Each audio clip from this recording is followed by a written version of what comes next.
Well, welcome in, everyone. It's me, Nick Michalak, and the amazing Mr. Steve Frazier. Well, hello again, everybody. For the 200th time. That is unbelievable. I feel like we need some champagne or some shit. This is specifically Steve's 200th commentary on the channel. I remember very distinctly November of 2016 going to your apartment for the very first time for Nightmare on Elm Street. It was the same day as the Cubs championship parade. So I had to push a little time back. I was fired up. Not that I went to the parade, but I was watching it on TV. And then I went to your house and we recorded Nightmare on Elm Street. And if you'd have said, you're going to do 199 more of these, I'd have shit my pants. And this is so great, and thank you to everybody who's been following along, and I know there's a few of you out there that we know that have watched all of them. Yes. Which blows my mind. Yes. So, but for Steve's selection on this whole thing, we're actually covering a Stephen King miniseries. We're covering The Stand, the original 1994 version, and we're doing these one episode at a time. So these are going to be the original broadcast versions from the Blu-ray version of the film. So if you're also watching off of video on demand, you'll be able to have the same versions. If you're watching the original DVD release, they did edit them a little bit differently. They put the first two and the last two episodes as like single 33-hour-long features. So there's a little bit of a different edit overall. I think you can watch them individually, though. I think you Possibly. I think you can, depending on your version, you might be able to have the Paramount DVD and the later Blu-ray, the original broadcast versions, which we are doing the commentaries to, and we'll be syncing out to today. So guys, get your subtitles turned on, get your timestamp over to 0, and we'll sync up with a countdown. So guys, in 3, 2, 1, play. This was part 1 from 1994.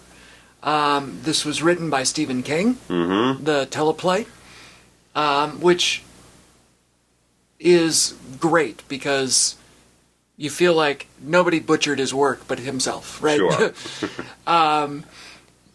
The Stand, as we've probably mentioned in our, myriad of Stephen King commentaries, The Stand is my favorite novel of all time. Originally, it was published in 1978. It's one of his first, 5 novels. And he wrote it, and the editor said, this is too big. You need to cut some shit. Mm-hmm. And so he trimmed 400 pages out of it for the original release. And there's our crow. Love it. This opening sequence is fucking fantastic. Anyway, then in 1990...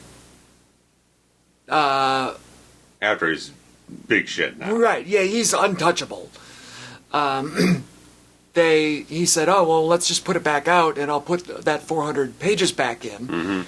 Reworked it a smidge, changed the setting from 1980 to 1990, put in different, pop culture references or whatever, and that one comes in at 1,100 pages. It's his biggest novel. I've read it multiple times. And in the intervening years between the two different editions, him and George Romero were attempting to get this adapted into a feature film, like a theatrical feature. But they kept running into problems in terms of, the length of it. Sure. He starts writing, 400-page scripts. What are we supposed to do with this? And so it kept being get some people involved. After Creepshow's a hit, they kind of get some people interested in it, but then it kind of falls off. They keep writing drafts, but things don't quite work out terribly well. And then they kind of make other people come in, kind of try to adapt it again, and try to work on it because, we feel like King's too close to the material. We need someone who could be a little bit more divorced, look at it more objectively, to see if they can dent the story down a little bit. And it just goes on, and Romero kind of drifts away from the project, and interestingly, it develops off to 94. Romero also involved in the It when that one was supposed to be a miniseries. So I feel like they tried really hard to be a team, and it just never worked out. Yeah. Because probably the mid of the 80s, some of the King adaptations weren't doing terribly well. Christine didn't do much money, and there's a couple of ones I think just kind of faltered until we got to Pet Sematary, where things kind of pumped back up again, which again was supposed to be originally a Romero thing. Right. And so... And by then, it I think goes through ebbs and flows in terms of like how much it seems like he's marketable for these adaptations. Well, by 89, he was then, sober. Yeah. And he wrote Pet Sematary. Yeah. And then he, there was a lot of like... It was kind of the swing back to great stardom. And you get it, and then everyone wants to make a mini-series out of it. Sleepwalkers, which Mick Garris did already, and Tommy Knockers and everything else goes on here and there. Some things are up here, some things are a little... right.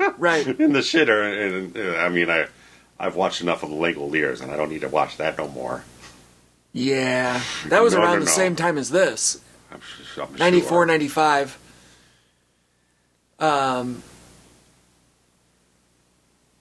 This is a nice little shot here. Yeah, so undisclosed military compound. Yeah. We got our guy Campion, who cowardly escapes with his wife and baby. My song's kicking in here. Don't Fear the Reaper. Your favorite song of all time, my favorite novel of all time. This is meant to be, folks. And interestingly, this is not the original album version. This is from their 1994 Cult Classics re-recording of all their songs because they're on a different label at the time. Okay.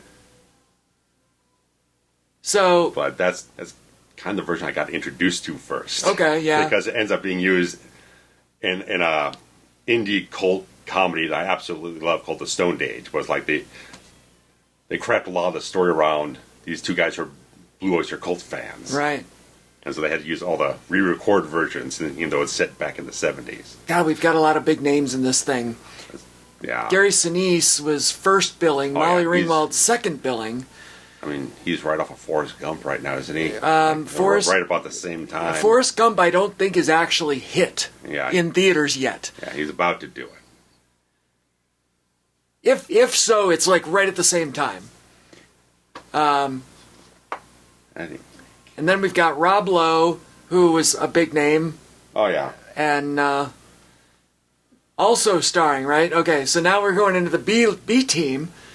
And there's a bunch of big names in here. This premiered in May of 94. All right, Shawnee Smith, we're going to learn in not till part 2 or 3. I think 2. Sounds about right. Forrest Gump was released June, so like the next, like a month and a half after this hit. So he's going to be rocking it up. He is king of the world, really. Yeah, he's going to rock it up real fast.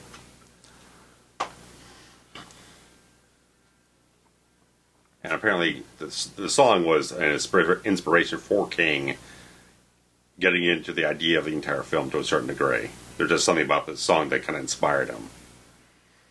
Lyrically it has nothing to do with the concept, but there was something about the vibe of it all that kind of kicked him into gear. Well, inspiration comes in weird places, doesn't it?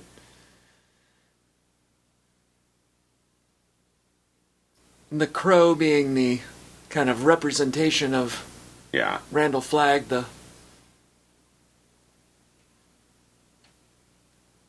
personification of evil in the story. Right. He's basically the devil. Yeah. As King has many of them. Sure. And stories. And it's funny because, well, I don't know, funny, but it's interesting in his pantheon. Right. If you read all the novels, right, like all of his bad guys, or like the really bad ones, all have the RF initials. Okay. Not all, but there's like a thread. Okay. Repeating motif. Yeah. And, they go by different names. Yeah. And I can't even imagine what it would be like to try to adapt this story. Because there are literally 100 characters. Well, yeah. And like I was saying, they're trying to make this like a 2-hour feature, maybe a 3-hour feature, maybe like two 2-hour features. Like they just couldn't figure it out for a decade plus. The big enough theatrical experience, because back then, even a 3-hour feature in the 80s would be hard to sell. Yeah, that was kind of out of fashion. Yeah. It had been out of fashion since the early 70s. Yeah. Because, people were really into the the action comedies and the summer blockbusters. Succinct films, yeah. And the amount of detail that's written into this. Now, honestly, I've never read the '78 original version. I've only ever read the 1100. Updated. The 1100, Sure. the big boy. The amount of detail that goes into creating all of these characters. And at this point, we're only 10 minutes in. Yeah. But we're following along. Like, I understand how hard it would be to even conceptualize making this on screen because you just don't have time to introduce all of these people. Right. That's a lot. Like, so admittedly, this first episode there's not a lot going on because as I kind of conveyed to you, it was a little. It's boring. There's structural issues that I have with it, trying to sit in it, because I don't have any pre-information about it. I'm blank. I'm going into this thing not knowing shit. Right. So it's a little like, we get a lot of stuff going on with Sinise's character, but then 50 minutes in, now we start introducing another character at the beginning of his story. Right. So it feels a little weird in terms of not getting everyone kind of on a even parallel step on the story. As we're going to get to here, even 2/3 of the way into episode 2, we're still introducing new characters. Yeah. And because it's a journey, right? So there are... did you watch all of it yet? I watched the first 3. Okay. So I've not got the last part yet. So there are... obviously, it boils down to, 5 or 6 that end up being the real story. I've already had a few get knocked off. Oh, that you were sure. So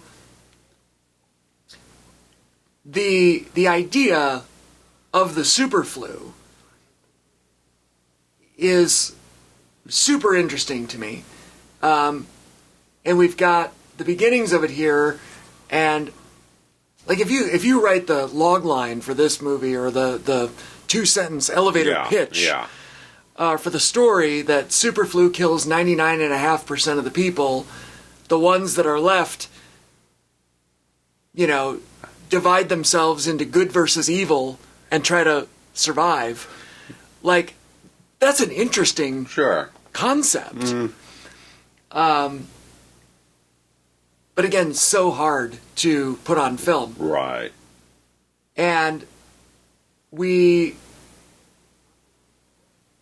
one was perfectly fine for the time.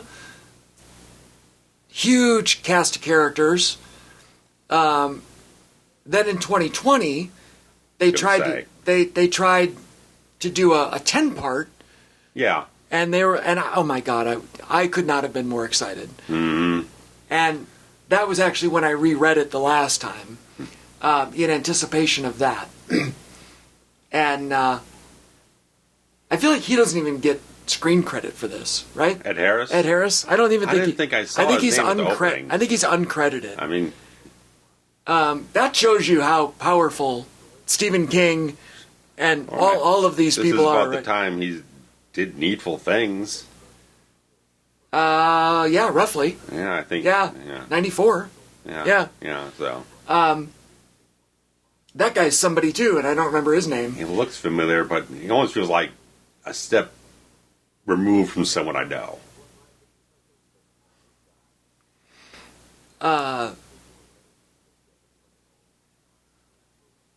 Yeah, so we learned that it was actually a government thing, and oopsie, now it's out. Mm-hmm.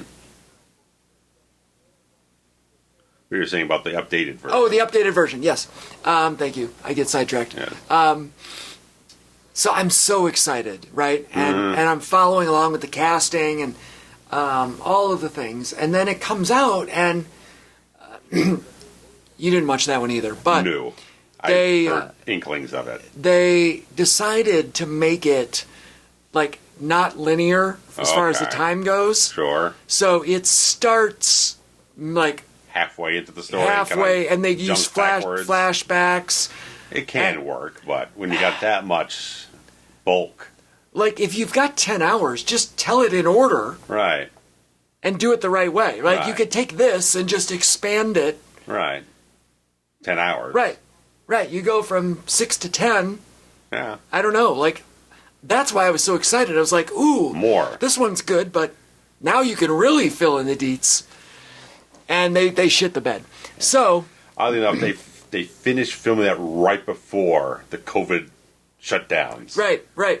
And then, of course, you release a mini-series about a killer virus in the hotbed of the entire pandemic. It was perfect. Yeah. And I recall... Then until it wasn't perfect.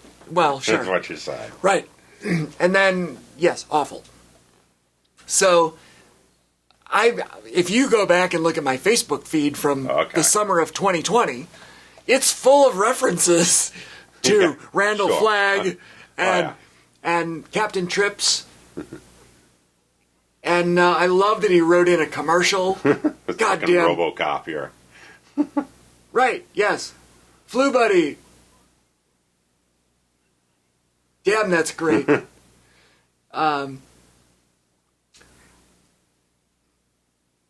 Yeah, so good. So yeah, I even bought a... In the summer of 2020, I bought one of the face masks that says Captain Trips on it, which is the name of the virus from here. Joe Bob Briggs. They really got everybody. Oh, yeah. For this. They spared no... John Hammond. No expense spared. Right. I think it was about... I can't remember. They spent like $24 million on this thing. I mean, that's a lot of money. Yeah. For a TV show. You know, I don't know. Joe Bob.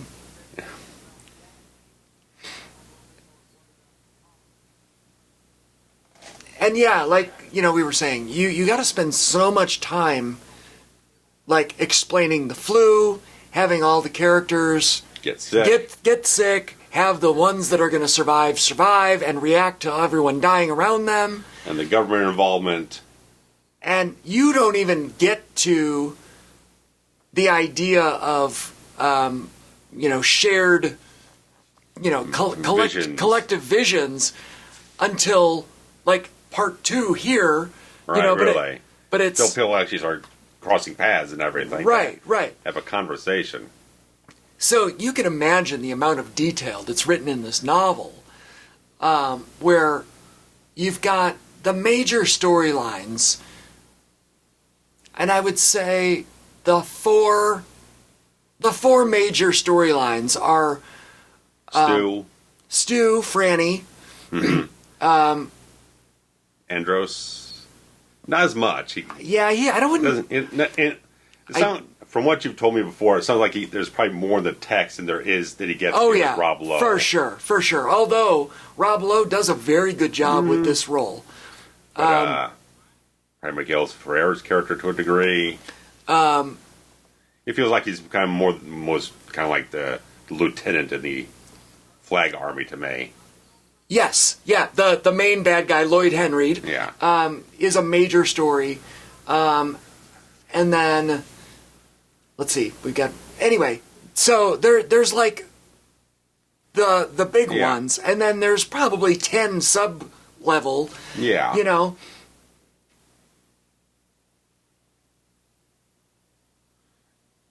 I heard there was complications in terms of like where they were trying to film, because the stuff they were going to shoot the actual Boulder, Colorado stuff in Colorado, but apparently there was some gay rights legislation that was passed, and they're like, we don't want to support this and film and support that community over here, so they went down to Utah, where I guess, I was reading on Wikipedia and whatnot, it sounds like there was like a community that kind of reflected more about the ideologies in the story and everything like that, so that everyone was a lot more accommodating to what they wanted to do. That's super interesting.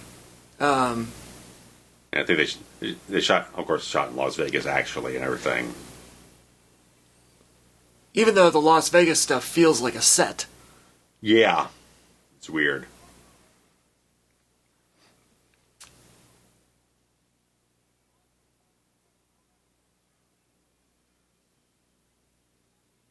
Yeah, you've got the everlasting crow. It's a big crow too. They got a. Yeah, it's a giant one. Well, it was interesting. Like speaking of such things, 94, the crow.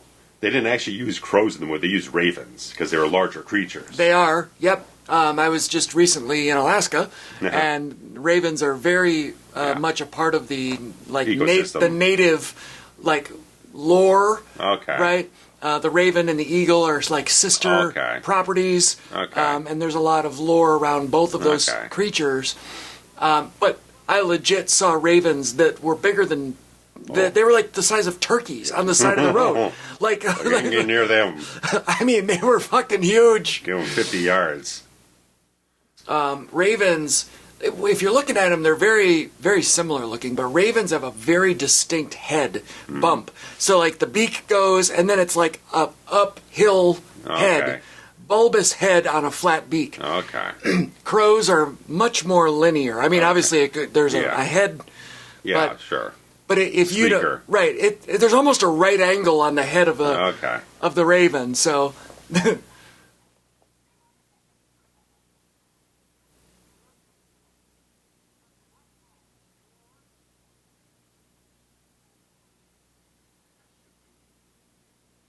he's underrated, I think. I was going to say, Sinise definitely feels like a movie actor.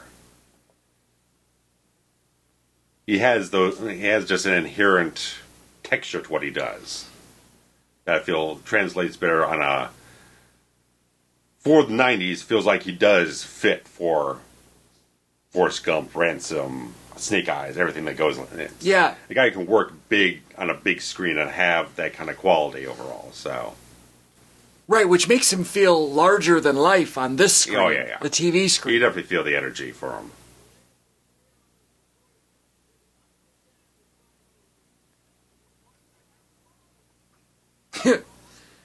Even Stephen King gets a cameo later on. Oh yeah, he's got a couple episodes time.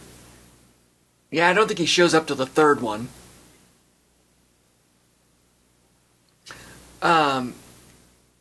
When I read this for the first time, I didn't really know a ton about it, other than that kind of elevator pitch. Sure. And even then, I didn't fully grasp the good versus evil. Like, the cover art is, kind of the two entities with a sword fight, basically. Weird. I'll show you. If anybody looks up the cover art for the novel, and so it's it's the good versus evil is the ultimate. Sure. What? Okay. So. The white versus dark. It's symbolic more than it is literal. Right. And so I remember reading it, and, everyone's kind of, oh, this is the other one. The other main. Larry. Yeah, Larry, yes. I was like, I'm missing one. Because he's got a lot of screen time a lot of mileage on this one. And in the novel, there's a ton of backstory about his music career and, I'm sure. All the things that happened in L.A. leading up to him having to leave town suddenly. Mm-hmm.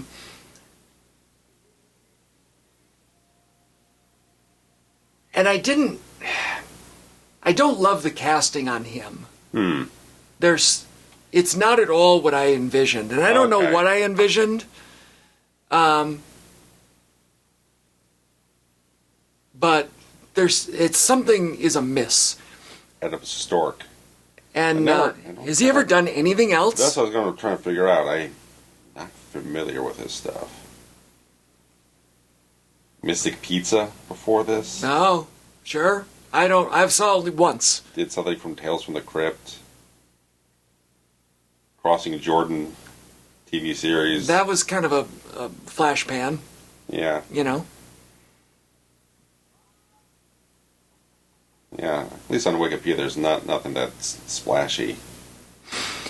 bunch of guest appearances on random stuff through the 80s and 90s. When I think of The Stand, though, I don't... He was on a soap opera in 85. Oh, really? Everyone gets their start on a soap opera.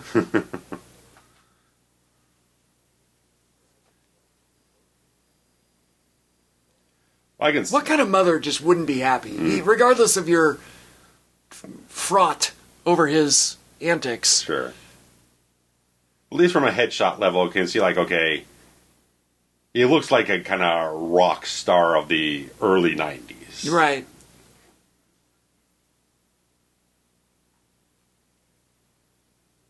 Yeah, there's just something about... Kind of Richard Marx, who tamed down the bouffant. Yeah, but Richard Marx is 100 times I'm sure. more talented than anybody's ever given him credit for. Sure. But yeah, that's kind of, I feel like, what they were going for, right? Kind of the VH1 look. Yeah. I don't know.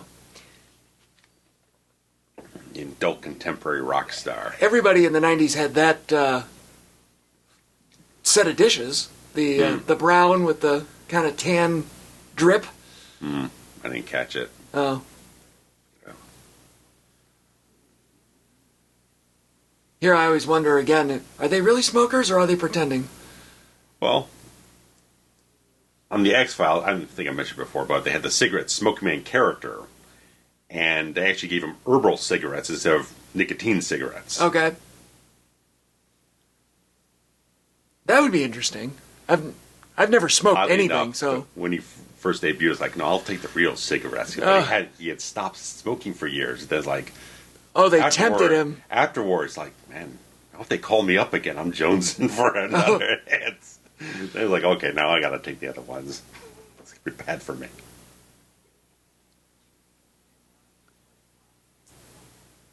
Yeah, so it sounds like... if I remember correctly, the Underwood character, you know, it's his first big hit. Yeah. You know, and he's maybe spent some of the money on things he shouldn't have spent it on, and got in with some people that some maybe bookie or something, or drug people, like, you know, and owed a little too much to the wrong people. Yeah. Got a little too big for his britches, and it got splashed over the tabloids and USA Today or something. So he skips town to let the heat die down. Yeah, sure. Goes back to visit mom. Yeah. And then, lo and behold, the virus solves all the problems because... Yeah. Don't owe nobody nothing now. That's right. Money's worthless. And that's what's so great about this character is, you know, like, he actually, he's got his big break and he is going to be rich. No, it doesn't matter. And it doesn't matter, yeah.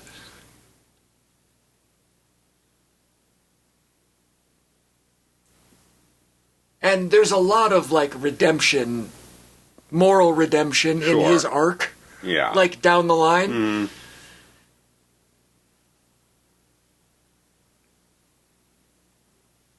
But yeah, the whole concept of, these like major characters, and then as they progress, they pick up their stragglers. And I guess Nick Andros would probably be about, like, the top 5. He'd probably make the top 5. Right. They have this positioned as, like, the CDC in Atlanta. Okay. This is, like... Okay. In this center. world, yeah, this is the head of the... Nice makeup they're doing. I don't know. Yeah, the descriptions in the book, holy shit. Cool. I mean... You bloated and turned purple and black, and it's really gross. Yeah. And really well done. Obviously, they didn't go all out. Sure. But I'm sure that's also maybe a little of the, like, standards and practices. Oh, like, we're not going to go... Right. We're not going that far. We're showing this on broadcast. We can show to a certain degree is, like, get the idea across. You don't need to get grotesque. Right. Like it's a fucking Cronenberg movie and people get boils and shit.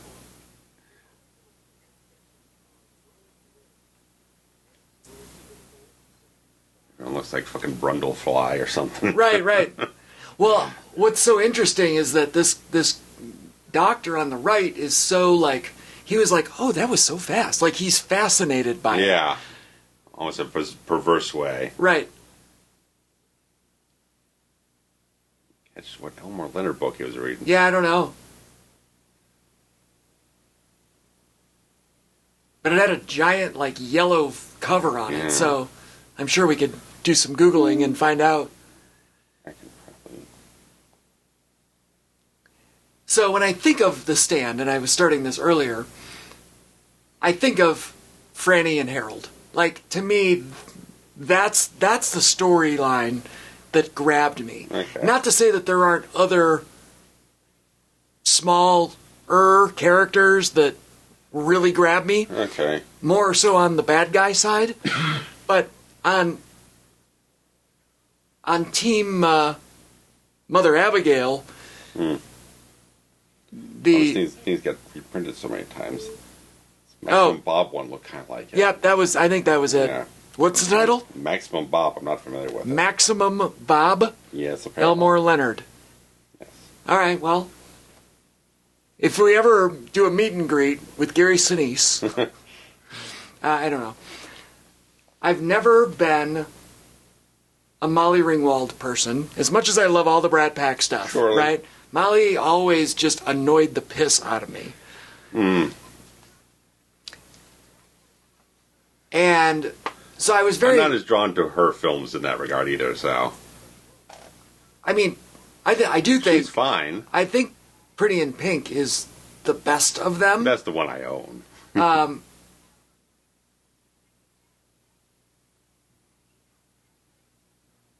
Maybe not. 16 Candles was probably the best. Anyway. Right. So I don't love her in this role, but... She's no Demi Moore. Well, Demi Moore, far too old at this point for... Probably. And I also felt like in both versions, they kind of miscast Harold in my brain. This one probably closer than the 2020. It feels a little comedy to me. I don't know what it is. I'm not like he's written that way, but it feels like he just kind of... It's too quirky. It's too quirky. So the character, I feel like, maybe has a twitch of the spectrum. Sure. In the writing. I could see that. Just a twitch. And he's also... He's supposed to go through a physical transformation from being dorky, kind of overweight. Okay. You know, like the downtrodden kid next door. Okay. To, like, once he gets scorn later on, then he goes through the physical transformation and becomes self-confident and, like, bulks himself up to try to be more presentable, I guess. A better representation. Testosterone. Yeah. Gentleman.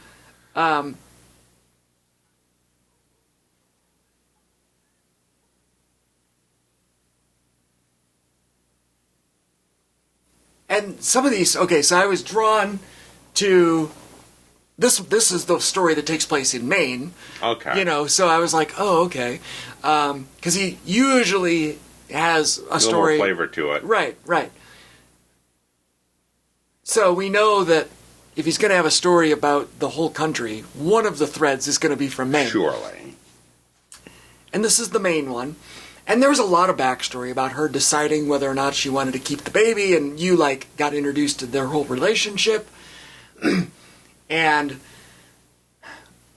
they had a whole scene at Ogunquit Beach, which I went and visited.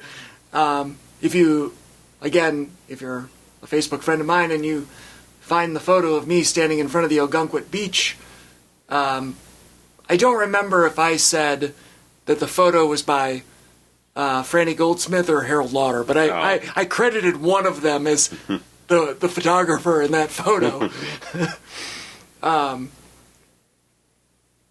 And it's really Harold, I guess, that is the one that I'm drawn to. Like, I love all the bad guy stories. I did make a post about that, too, during COVID, saying, That's it right there. He found the photo. I don't know which one I credit it to. Franny. All right. Thanks, Franny. 2017. Yeah, that was my first trip to Maine. And we did the whole thing. We went to the Pet Cemetery location. Sure. We went to Bangor and did all the it stuff and his house. And Ogunquit is like the first town over the border if you're on I-95. In Stu's shoes here, you can understand why he would be like, I'm done with this. Let me actually... Get some answers. What the fuck? Everyone's coming in with fucking smiles and everything while the place is going to hell. Right. Although he doesn't really know, because he's stuck in the room. Sure, but still. Look at she looks like a party, like... Something from a Barney. Right. Something. Teletubbies. Yeah. Was that on at this? Not in 94, I don't think so. No, that was later. You gotta imagine it's pretty bad if you're in this bank vault style... Bank vault, yeah. Quarantine. Yeah. The book. There it is, right there. The book, yeah. Bob. Intriguing. Don't know what that's about. Yeah, Harold... In a way, Harold might be my favorite character in this story. Okay. Just because I love his arc of, wannabe boyfriend nerd to jealous observer to full-on heel. Saboteur heel. Like, he really does have... Like, everybody else is just kind of on a journey, right? Yeah.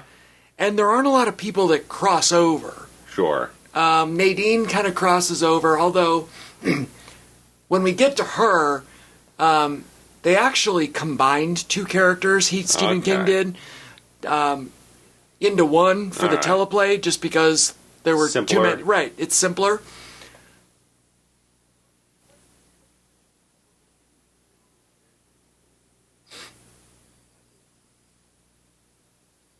Yeah. He does appreciate it because he's going to be alive in a minute and you're not, sir. Regardless of your Barney the Dinosaur cousin. You don't even have the TV on. Can you give the man a remote? Where's the remote? Can you let him watch something? I lied. Harold is not my favorite character. Tom Cullen is my favorite character in the entire book. Okay. But he's not a major character. But, in fact, and I feel stupid for even insinuating that Harold is my favorite character, because Tom Cullen is by far and away my favorite character. To the point where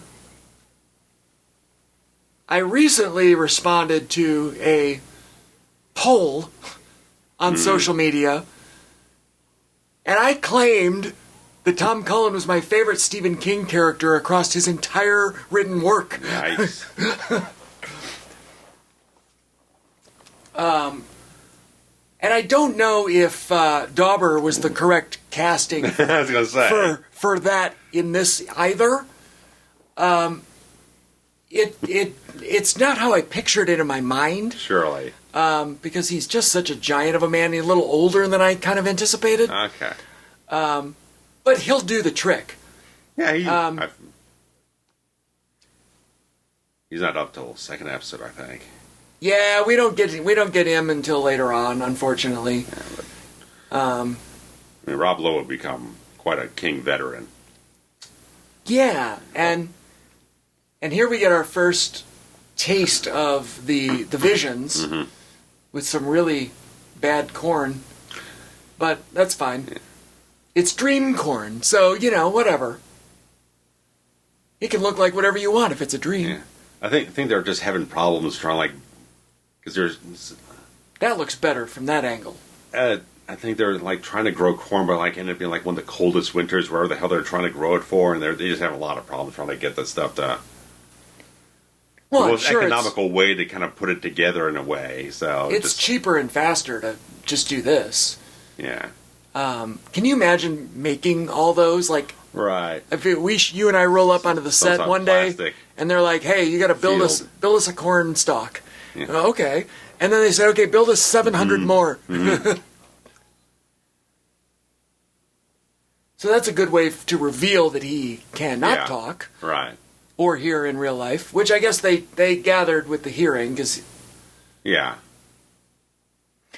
the amount of time that's spent telling Abigail Fremantle's backstory in the novel is also excessive. Yeah. And you get none of it in here. Yeah. Like I have no idea where the hell she came from. Right. Well, she's God, essentially. Okay, well. Randall Flagg is... that later on the thing she's framed to God. Right, so it's not exactly that, so it's like... Right. But she's the personification, I guess. Sure, yeah.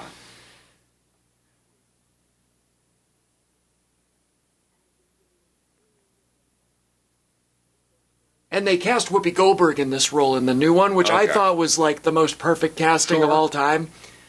And she was wonderful. Okay. And she surprises a lot of people. I agree. A lot of times you don't really kind of think of her that way, that she's that good of a dramatic actress, but she really is. Yeah, she is. And I mean, Ruby Dee here is outstanding as well. I don't know how much longer she lived after this.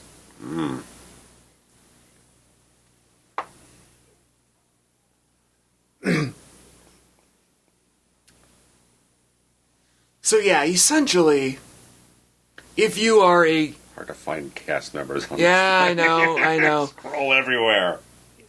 Essentially, it boils down to, if you're a good-hearted person, you would be drawn to the Mother Abigail portion, and if you were a nefarious at heart, you would be drawn to Vegas and the Dark Man. So I did make a post at one point during COVID, and I was like, "Hey, Randall Flagg, I see what you're doing here. Where will I end up? Colorado or Vegas?" She's around to 2014.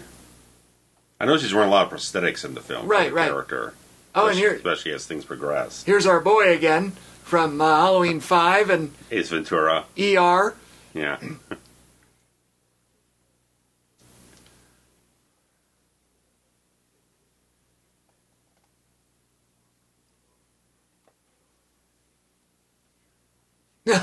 Great line.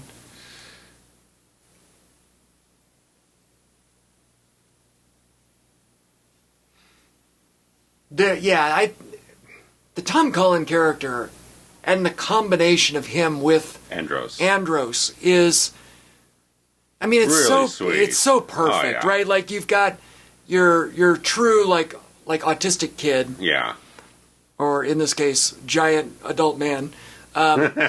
And not that he was a kid in the story, but I felt like he was younger, like in his 20s. Yeah, I don't know if they ever put an age on him. Sure, but you get a feeling. Right. Yeah, you just got a hunch that he was just kind of a country bumpkin kid, And then you've got the retarded child, as they would say, and the deaf mute. Yeah. And what a tag team they are. Nobody can understand. Nobody can tell what the other one's doing, but yet he writes it in a way where it's perfect. Yeah. And Tom Cullen is really the hero of the story. Oh.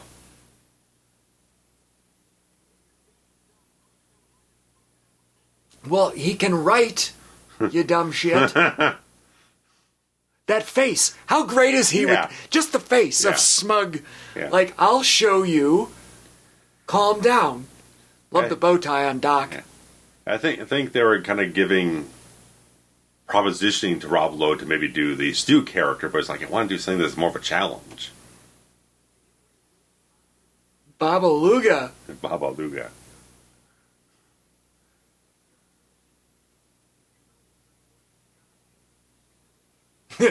Jobbed you.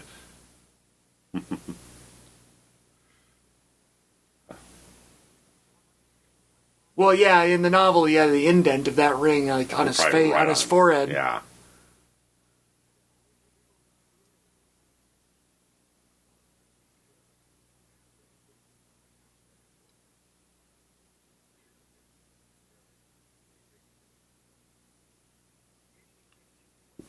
even though Ray Booth looked like he was 20 years younger than him.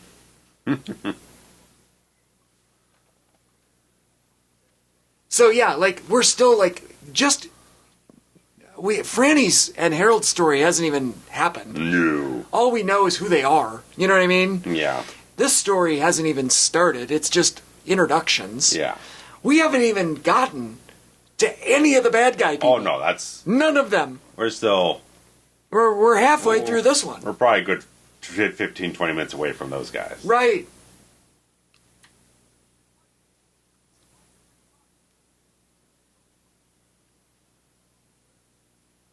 Good. Now he's at least watching TV where he can see what's happening. Yeah.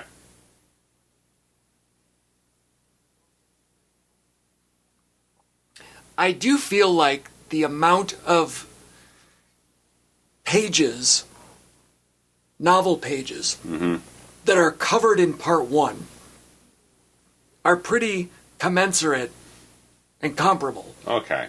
Like, portion-wise. Yeah, you know what I mean? Like, there's so much introduction. Okay. But it doesn't feel like introduction when you're just telling stories as chapters. Okay. You know what I mean?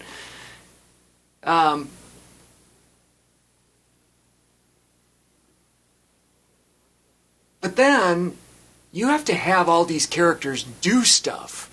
And the amount of doing is way more than the amount of time you have to do it. Mm. So it's our old problem with the sequel to a superhero movie. Yeah. Where the first one, you can spend half the movie doing a backstory, and then you introduce a villain, and then you have the caper, and it's over. Right. But in the second one, you don't need a backstory. Right. So you have to have two villains. Right, because they don't want to write it on an arc again. Right. So this is the equivalent of the part one. Yeah. Where we get all the great backstory. Mm-hmm. But by the time you get to the villain part, it's like, oh, time's over. Yeah. Like,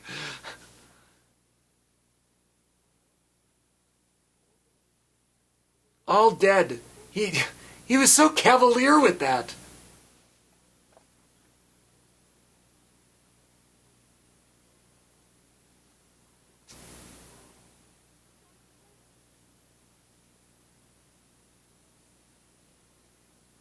Isn't it interesting that, like, this is kind of how it felt during COVID at the beginning? Kind of, yeah. I mean, you're afraid to get in near anybody. Right. It was so Get away scary.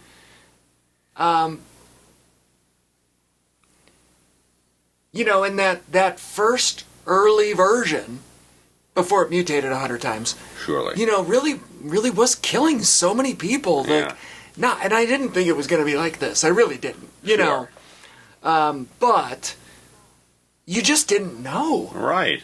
And it was like you're seeing people dying, and like you're afraid to get it You're because glued to the news. You don't want to watch, but you can't stop watching it. Right. Like, And what else am I supposed to do but watch the news? And I kind of felt like Stu Redman in this in real life, because to this day I've never been tested positive. Me neither. And I'm like, oh, I'm one of the 1%ers. Maybe. And maybe I got it and I just didn't know. Possibly. I mean, I had something for like a night. Well, sure, but I had a shiver and a throw up, but it's not like then any I of got the insomnia. But I don't know if that was anything. The other viruses never went away. It's not like no, it's still circulating. It's Right. just gotta. As far as I know, I never got that one. Like the flu, you just gotta keep on top of things. Right. And there's certain things when I go to fill up at the gas pump, I still put the sanitizer on my hands after the fact. I always have one in my car. Anytime I have not carried cash in 5.5 years. Wow. I stopped in March of 2020. And anytime I had to handle cash, I use sanitizer afterwards, because dollar bills are the filthiest fucking thing you can put your hands on in the world. I suppose that's true. There's feces, there's like narcotics, everything, because no one washed their fucking hands.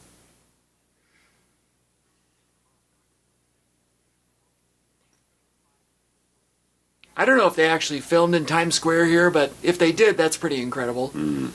I think they, probably did probably like a day or something like that just for B-roll and shit.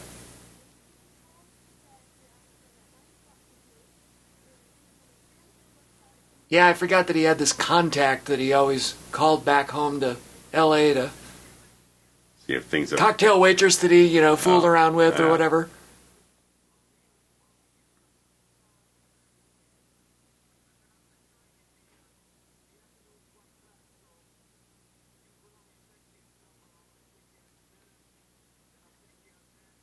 They really laid on to New York, didn't they? Oh, yeah. He did. I don't know if that was directed or if that was a character. Thinking it up a little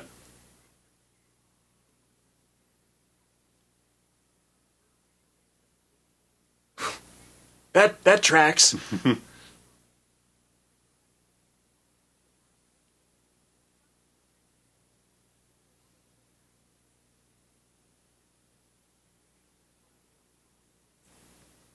Well, why don't you buy her a plane ticket to come see you?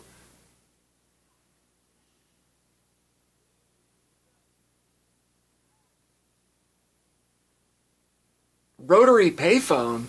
Yeesh. Wow. That's from fucking... I mean, that's rough. Ages forgotten. Oh, the Rat Man. I forgot that the Rat Man made a cameo here in the first episode. Because I know he shows up later on as part of The troop. Randall's guys in Vegas. Kareem Abdul-Jabbar. You get everyone. He's so giant. Out of control, man. Good casting for that. Because that character was kind of goofy in the story.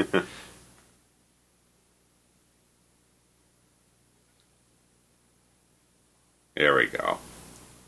Now we're going to pokerize him. This was a really fun section of the novel. Lloyd's whole thing... Hey, Coors, the banquet beer. Try getting it in your mouth. Yeah. The Lloyd's story here, like the robbery here is fine, but then Lloyd's whole thing in the jail, which I don't know if it's part of this one or the next one, I don't remember, was so really well written, and again, they just had to, kindergarten it for TV, and it's like, it hurts me. Yeah, and Ferrer, he's a great actor. And what else was he in? I know him, but RoboCop. He was sure. Bob Morton. He would be in another King adaptation of The Night Flyer later on, playing Richard Dees. You know what? The sleazy tabloid guy. I never watched The Night Flyer. If he wasn't in the lead, it'd be kind of forgettable because it's kind of a little bit of a cheap HBO movie that feels like it was done a little bit on the quick, and not a lot of like production value, quality. I mean, it's kind of poured into like the vampire at the end, but it's kind of shot quick and dirty and not all that inspired. Yeah, and it's not easy to find anymore. I had to grab a rip of it somewhere years ago. Got the illegal. Yeah, well, if you ain't gonna circulate the DVD no more, what else am I gonna do? Right.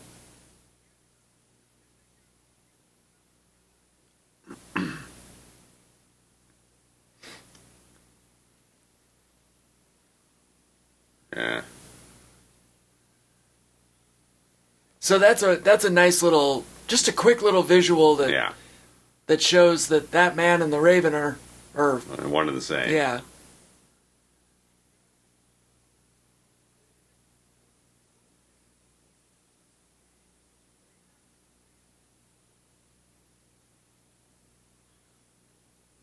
That's a big bird, man. Yeah. That's scary looking.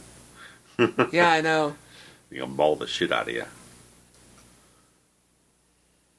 I remember pulling into work one day and there was just a giant crow sitting up on the...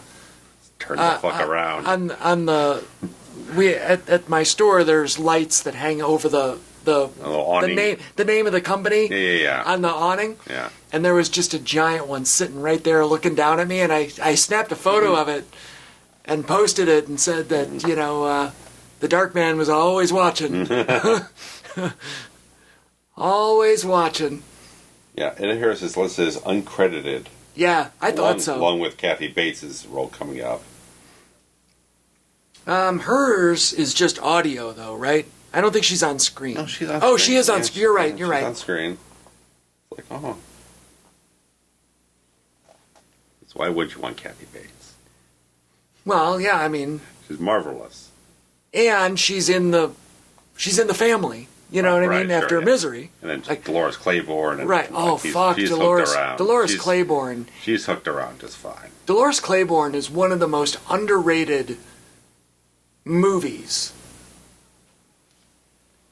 and novels. Let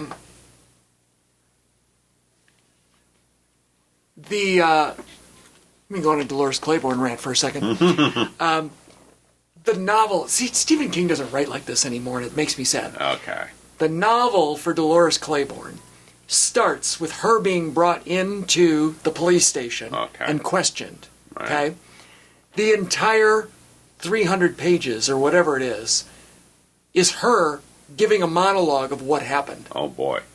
No chapter breaks. Just straight through. Here's what happened. Damn. And it's brilliant. And then they took that and made it into a movie. Yeah. And the movie is fucking perfect. Wait, that's I was going to say that's who you give it to. That's the lady you give it to. And she took it and ran a marathon. I mean, come on. She ran a marathon with it. Now I'm interested. Because I didn't know what the fuck the movie was about. It's not a very descriptive title. Correct. Honestly, and I don't want to give too much away, but if you're going to go in blind to that movie, it's a slightly dramatic role, but holy Lord, is it not one of my favorites? It takes place during an eclipse. Okay. So you said that that and Gerald's Game overlap. Yeah, that and Gerald's Game were like sister novels. They came out at the same time, and they were released right after each other, and they take place in different parts of the world, but at the same time of the same eclipse. Nice. So, and then I think there's like maybe one reference to the other in each. I like that type of stuff. So, and he's so famous for this. He's the greatest writer of all time. Actor's named Robert Knott. I'm not familiar with the name at all. There was no Wikipedia link for him. Okay. So he's probably he's the guy that... Just a guy around. That looks like the guy that I'm thinking of. Because he looks a little bit like Peter McNichol from Ghostbusters 2. It might just because of the haircut. I don't remember that character. You'll probably recognize him around.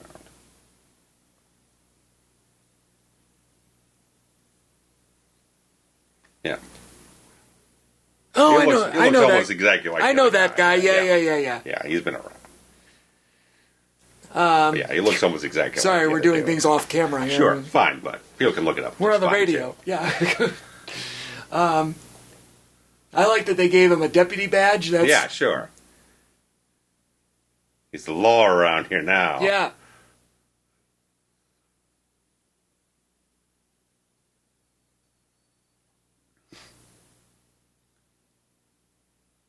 And obviously we're being introduced to characters that are immune from the flu. Sure. Like,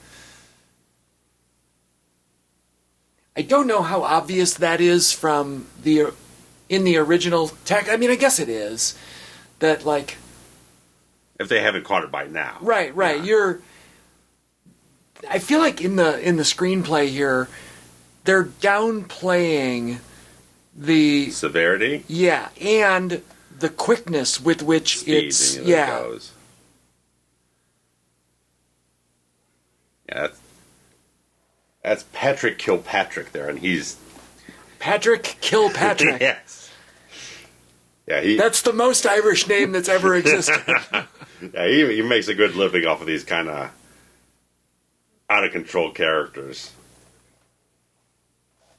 He played a bad guy in a Van Damme film. It was called The Sandman. I like it. And he shows up in this, that, and the other thing throughout the decade.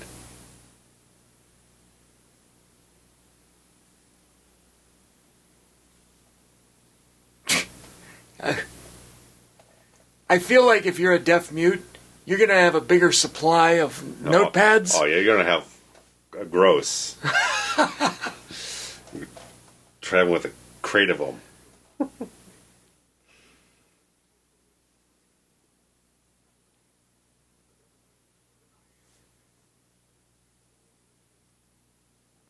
Yep. I'm telling you, for it being my favorite novel, the spring of 2020 was absolutely surreal. Uh-huh.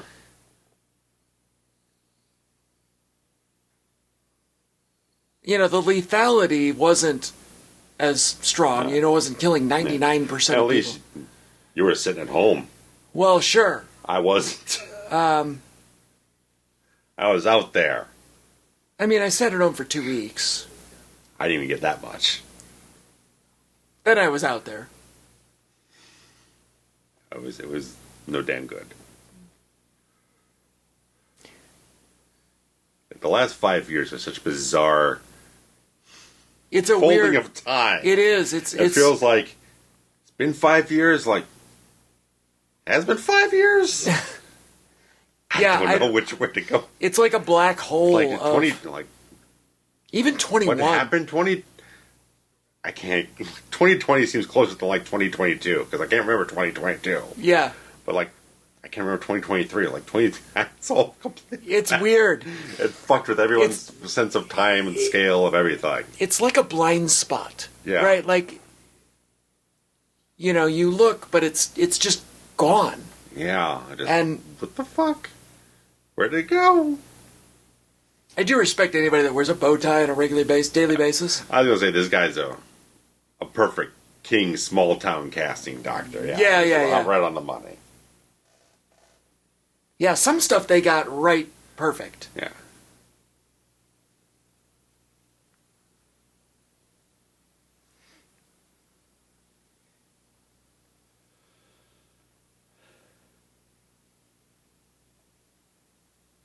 We've still only seen Mother Abigail once, right? At this point?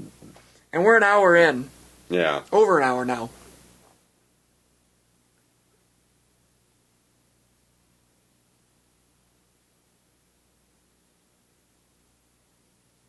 Rob Lowe is fantastic. Oh, yeah. In everything he does.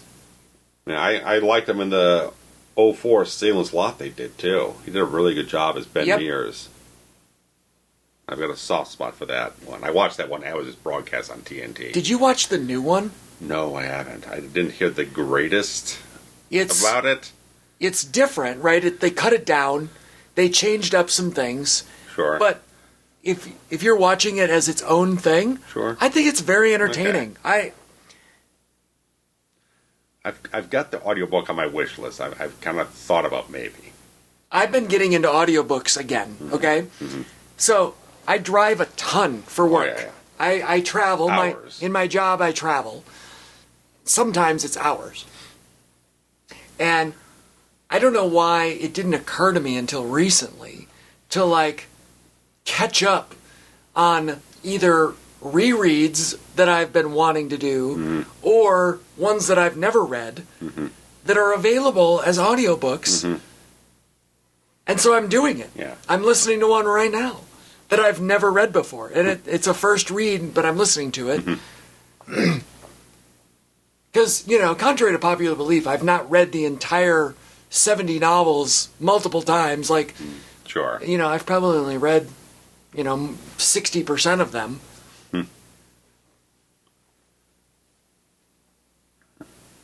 Maybe not even, maybe only half. I don't know. Did you come across one or two that you haven't read the text for? For what? For commentaries. Oh.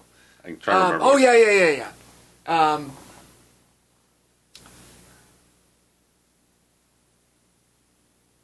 Can't remember which one it was. Well, I've never read Carrie. I don't think you read Firestarter. I did not read Firestarter. I started it once back when I was a teen. And we did cover Carrie, right? Did we do Carrie? Oh, yeah. Okay, I thought so. Yeah. And I've never read Carrie. Playing another version of that. They're planning to do another version of that. They are. Oh, and I buried the lead here. They're doing another Stand. Oh, yes. Theatrical. But they're doing it as a theatrical, and and I don't know how they're going to do it. Is that Flanagan again? Or is that someone else? It is... Fudge. I don't think it's Flanagan. Flanagan is doing The Dark Tower. Yeah. Well, can't find it. Doug Lyman planning to do. And Stand. what else has he done? Born Identity. Oh, Enter right. Tomorrow. Born Identity, right. Go. Go is fun. Yeah. I watched that for New Year's Eve, and God, I loved it. Again. I haven't watched that in a long time. Or Christmas Eve, was it? I think it was Christmas Eve I watched it. It's a Christmas Eve movie. Good makeup on her, yeah. Real severe. Yeah, no, it's only been like a day, or two. It's hard to, you have to keep track of the lower The thirds. dates, right. And it feels like every time they go to a different story, it's always another... Feels like it's been like a couple of days running Right. through a few things.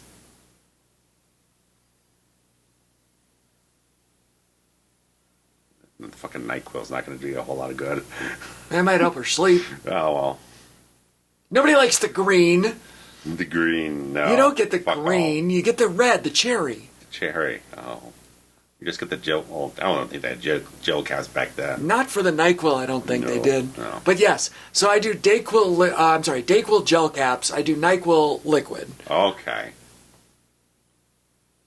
Because the orange Dayquil is about the worst tasting stuff of all time. So I will not drink it. Gel cap all day. Yeah, me too. But I like... I had a cold recently, Oh. and I was just downing whatever I could find. I like the taste of the cherry NyQuil. I think it's... Okay, I was not familiar with this at all. It's- Because I don't get liquid stuff often. Yeah. Yeah, I've got the bottle of the cherry or whatever it is. The red one. I think it's cherry. She got the flu buddy. Yeah. That's what it is. Good job. As much good as it's going to do you. That chair is outrageous. Oh, that's grandma's, It's a Thanksgiving that's chair. grandma's chair. Yeah. Thanksgiving chair. She's got a doily on there. Fake plants. Not enough stems in that vase. Nah. Good photo, though, on the framed. Yeah. Oh, Yeah. that's... Oof. Unsettling. That's Yeah. the Zelda...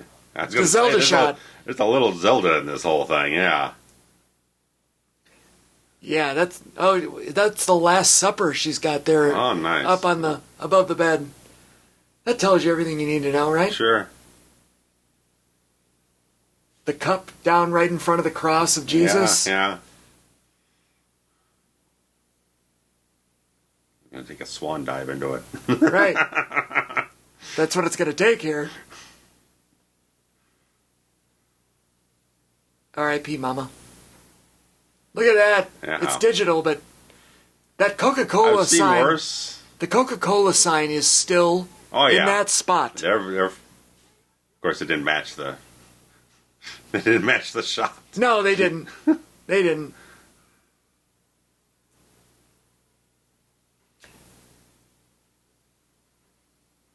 I can only imagine that this is what it would have turned into had the COVID progressed to the next level. And I'm very glad it did not. Yeah.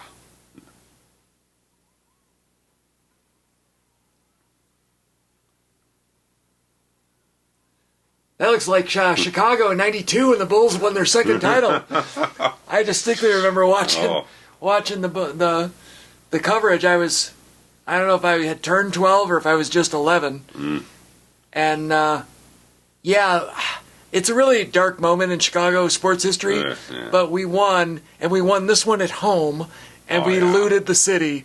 And I remember there being some sort of cop car or a taxi turned over. Look at that. He guilty got thing dressed up in the blues. Because if he's the head of the whatever military was in charge of this, right? Yeah. Like, that's so good.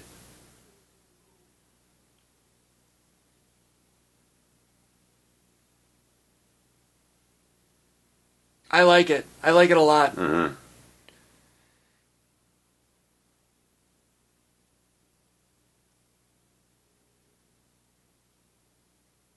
Yeah, he's gone. Yep.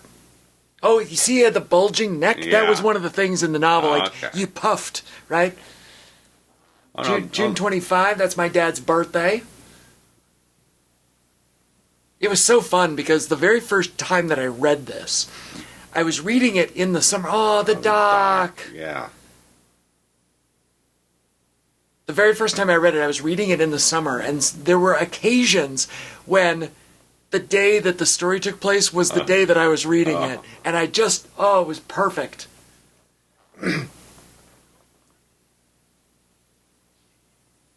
He's good. Oh, yeah. He likes to eat it up. Muty.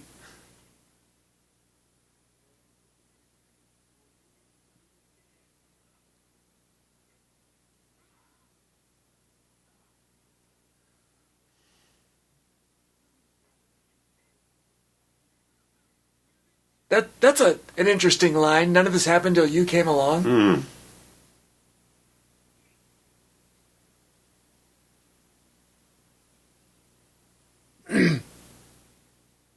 Good bullet wound, too.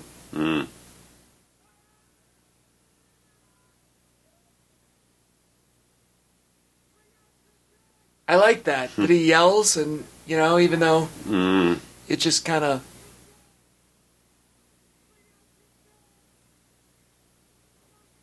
That's a Pepsi. I don't ever remember a time when Pepsi... They wrecked the Coke, but they kept the Pepsi intact. Like, I don't know. Well, only one of them's still there today. I just have such a fond memory of going to visit Ogunquit, Maine for the first time, and I bought a T-shirt, and, like, it's a real place. It's not like Derry or Castle Rock. Sure. This one's real.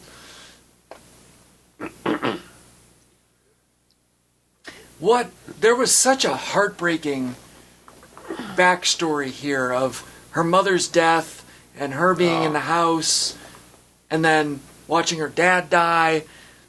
And we haven't really gotten into any of the Harold stuff yet. No. He's basically been in love with her the whole time, and he lives down the street. Mm-hmm.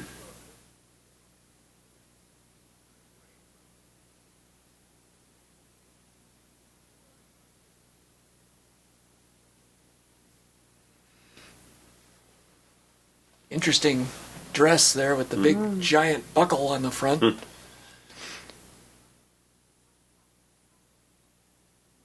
There she is. She's a 10, right? Like, just in life. Yeah.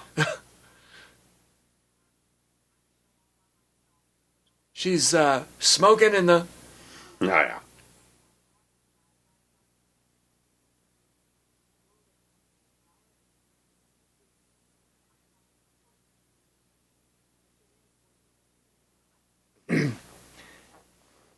She's so good at anything she does.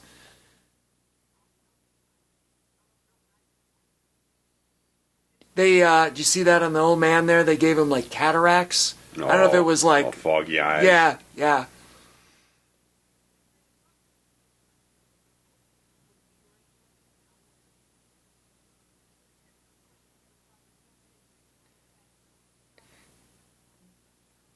I think it's really kind of great that he wrote in a, kind of a talk show character that... A little ordinary. Right. Not willing to say what's on her mind, Yeah. Which she said she's the only one left, so she's kind of like cavalier about it, you know? Yeah, it's like, what the fuck is going to stop me here? Right, well, this guy is. Really. Well, I guess. But. So don't let the fucking station to censor you, so.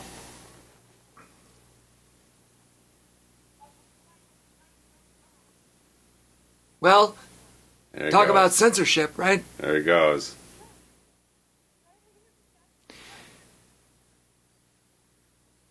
Good makeup on him. Yeah.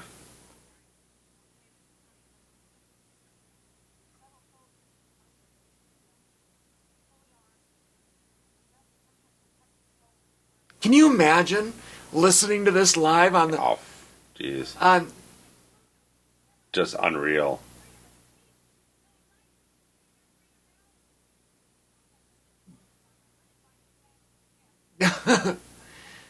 Sounds all too real today. I'm telling you. They killed her live on the radio. And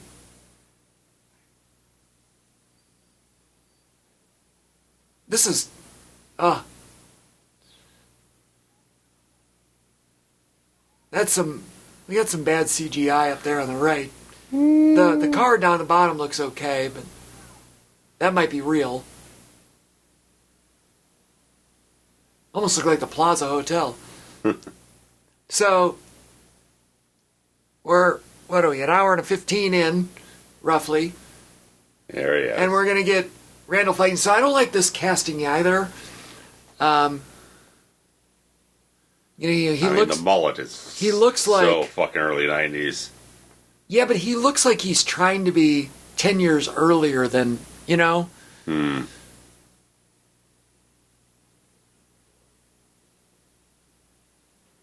I mean, I barely know Jamey Sheridan because, I mean, he was like the lieutenant on Law and Order Criminal Intent, which is the one I didn't watch. I've never watched it either. And so I'm aware of him, but I've never really seen much of his work. Got a great Canadian tuxedo there. Oh, yeah, I was going to say. Thick with the denim.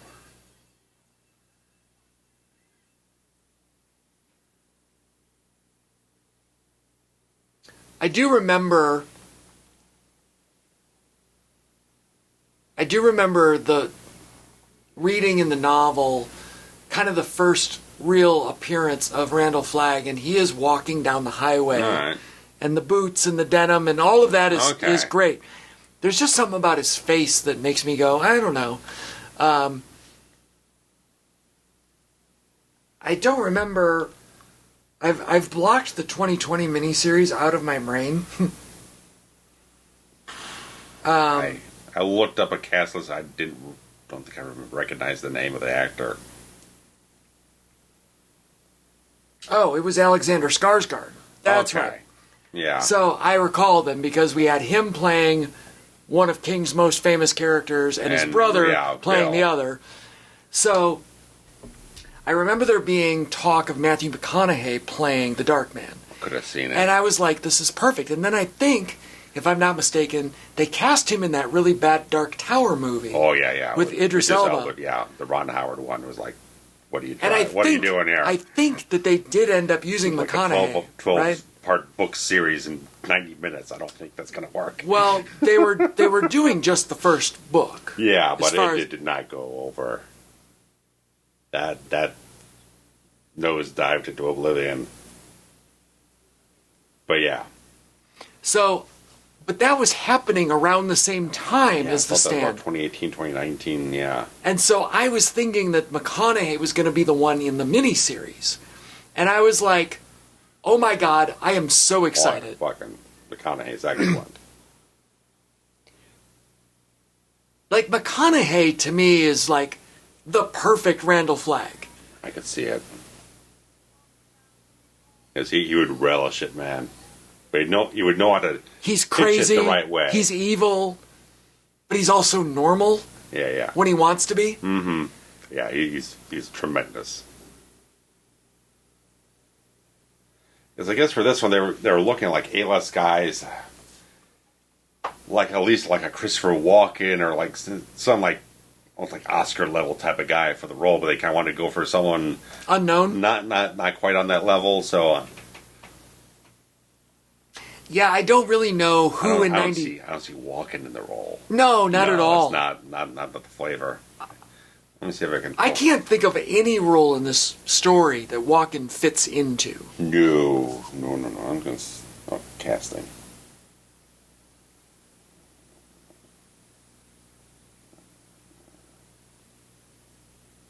Okay. And I'm not Walken, Goldblum, Defoe, James Woods, Henriksen. I could have maybe seen. Okay, Henriksen, yes. And David Bowie. I mean, Bowie was a pretty excellent actor. I don't know if he'd be quite right, but I could definitely see Henriksen. I could actually but they see. said all these guys were not available. I do think Willem Dafoe could have. Defoe could have done it.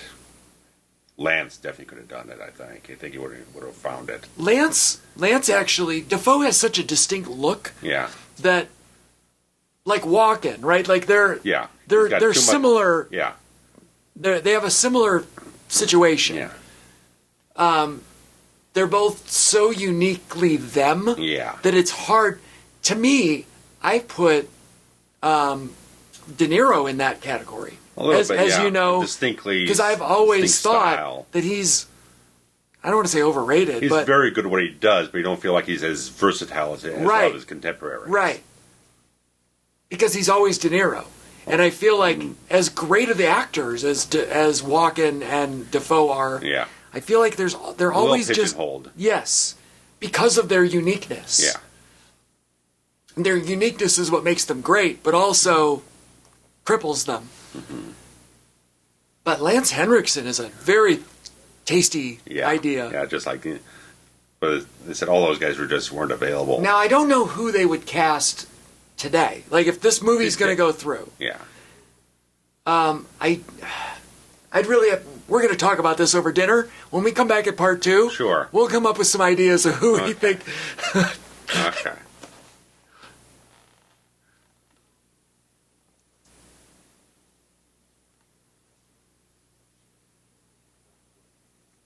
He kind of reminds me of the guy from Day of the Dead, the zombie bub. Okay, yeah, he's got kind of the same face. Yeah. Yeah. There you go.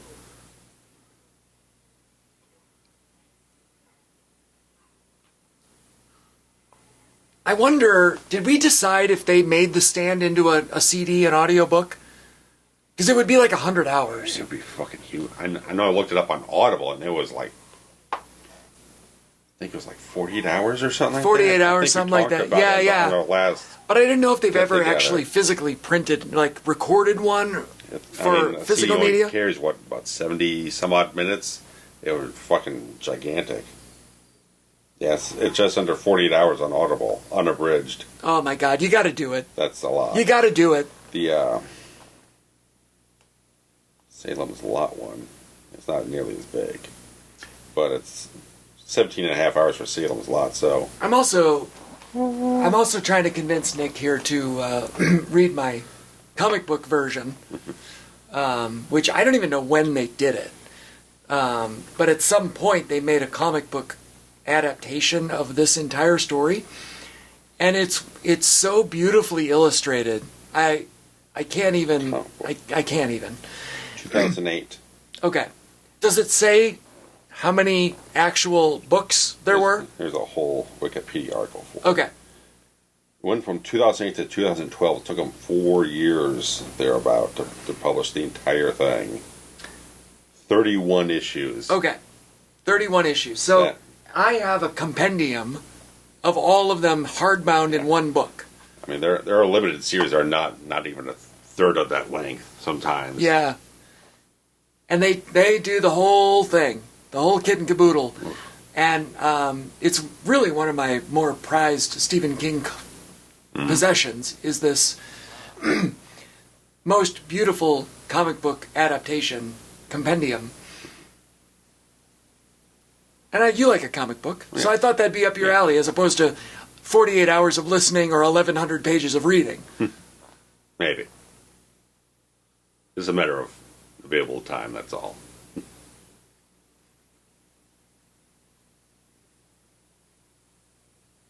Those green suits are really... Not the best design.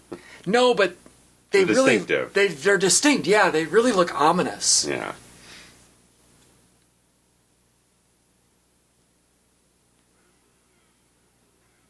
You didn't hear that?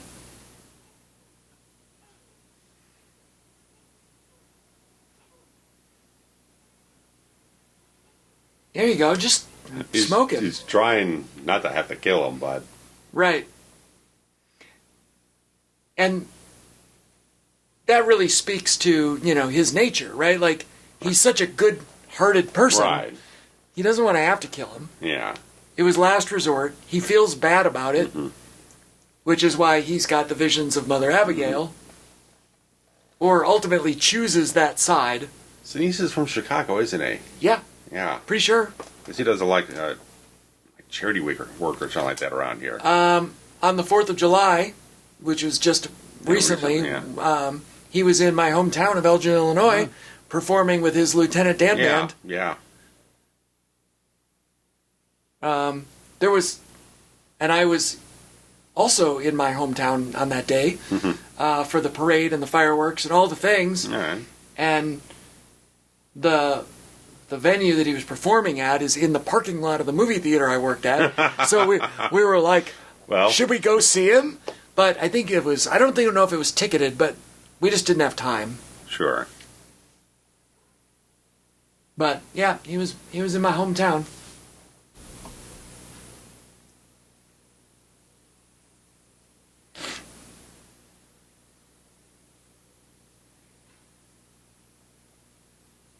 Here we got a hallway full of dead people. Gary Sinise is 70 years old. He doesn't look all that much different. He's aged fairly nicely. He really doesn't. He is from the town of Blue Island. Okay. Which... Yeah, it's a south suburb. Yeah. It's near Harvey and so forth, right off of 57. Yeah, down by Midlothian. Yeah. Marionette Park. Yeah. I had some friends I used to know over there. So, yeah, Gary Sinise, Southside. He's probably a Sox fan. Fucker. Look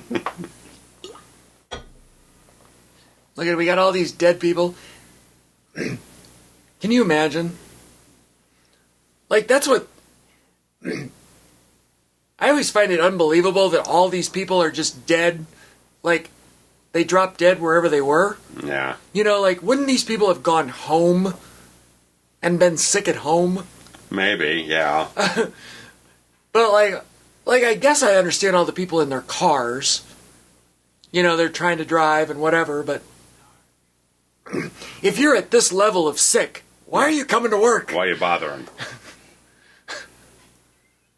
There's a whole big section on Sinise's Wikipedia article about humanitarian work. He's got like presidential medals and USO shows and all types of stuff. He's big into the whole armed forces and humanitarian work and a whole lot of stuff. So he's a good dude. He's Lieutenant Dan. He's stellar. I don't remember who he lost to, but what a damn shame. Devoted fan of the Cubs and the Bears. Oh, yeah, baby. And he's a fan of the band Kansas. Your buddy. My buddy. Ronnie. So Shout out to my winner guy. Across the board. God, I love Gary Sinise. He really is the... I know everybody... Like, I loved Forrest Gump in 1994. I saw it twice in the theater, which is kind of a rare occurrence when you're, at least younger, in that age. In that era. And I was happy that it won until I realized later on, like, that it beat both Pulp Fiction and Shawshank for Best Picture. And then it was a hot year. Then I was really mad.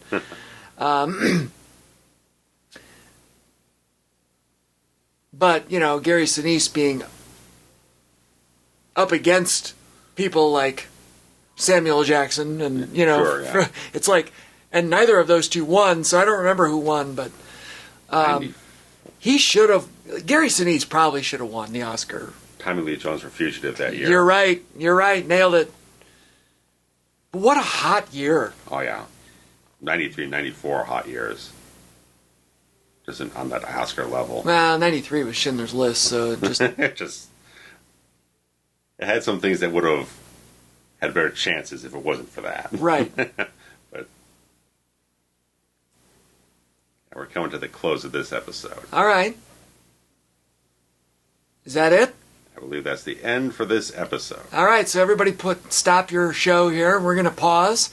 We're going to come back for episode 2. Yep. The Dreams. The Dreams, yeah. This one was the Plague. Screen. All right, yeah.